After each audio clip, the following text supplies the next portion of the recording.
திமுகவுடன் கூட்டணி வைத்த மக்கள் நீதி மய்யம் தலைவர் கமல்ஹாசனை அம்மா மக்கள் முன்னேற்றக் கழகத்தின் செய்தி தொடர்பாளர் CR சரஸ்வதி காட்டமாக விமர்சித்துள்ளார்.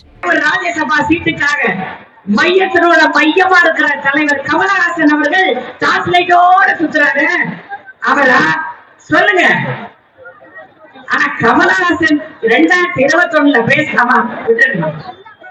கமல்ஹாசன் 2021 பேசுறது உங்களுக்கு ஞாபகத்துல இருக்கும். இதே டாஸ் லைட்டை தூக்கி டிவியை உடைச்சார். குடும்ப அரசியல் இந்த நாட்டுக்கு தேவையா? அப்பா நாற்காலி அரசியல் இருந்தாரு, இப்ப பையன் அரசியலுக்கு வராரு. திமுக குடும்பம் இந்த நாட்டை ஆள வேண்டுமா? உங்க டாஸ் லைட்டால டிவியை உடைச்ச கமல்ஹாசன் அவர்களே, இப்போ அந்த குடும்ப ஆட்சி உங்களுக்கு நல்ல ஆட்சி ஆயிடுச்சு. ஒரு மாசத்துக்கு முன்னாடி கமல்ஹாசன் ஒரு பேட்டி கொடுக்கிறார்.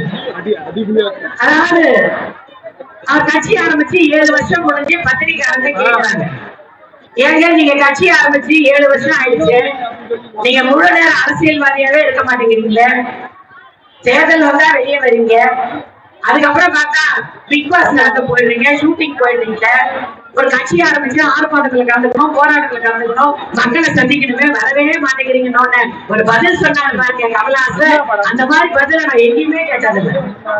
என்ன பார்த்தா முழு நேர அரசியல்வாதி இல்லைங்கிறீங்க.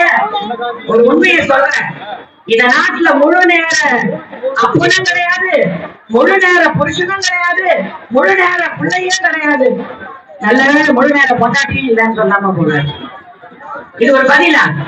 8 மணி நேரம் தூங்குறாங்களா, 8 மணி நேரம் வேலைக்கு போறாங்களா, 4 மணி நேரம் தான் முடிச்சிருக்காங்களா, அவங்களே முழு நேரம் அப்பனும் கிடையாதா, பிள்ளையும் கிடையாதா, புருஷனும் கிடையாதா? என்ன பதில் கமல்ஹாசன் அவர்களே? ஒரு மனுஷன் வேலைக்கு தான் போகணும், ஒரு மனுஷன் தூங்கத்தான் வேணும், வீட்டுல இருக்கிறதா குடும்பத்தை காப்பாத்து, அதுக்காக முழு நேரம் அப்பனா இல்லாம முழு நேரம் குடும்ப தலைவரா இல்லாம போயிடுவாங்களா?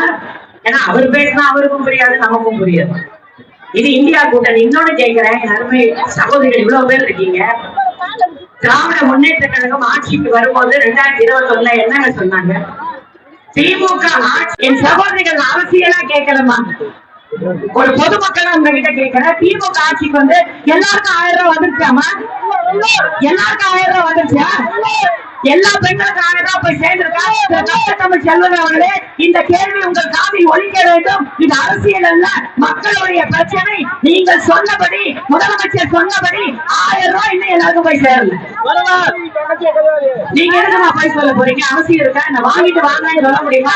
ரெக்கார்டுக்கும் இல்ல, யார் பேருக்கு 1000 ரூபாய் பேங்க்ல போடுறோங்கிற ரெக்கார்டுக்கும் இல்ல, வாங்கிட்டு இல்லைன்னு யாரும் சொல்ல முடியாது. இல்ல சொன்னது நீங்க ஏன் கொடுக்கல? செய்திகளை உள்ளது உள்ளபடி தெரிந்து கொள்ள ரெஃப்ளெக்ட் நியூஸை சப்ஸ்கிரைப் பண்ணுங்க.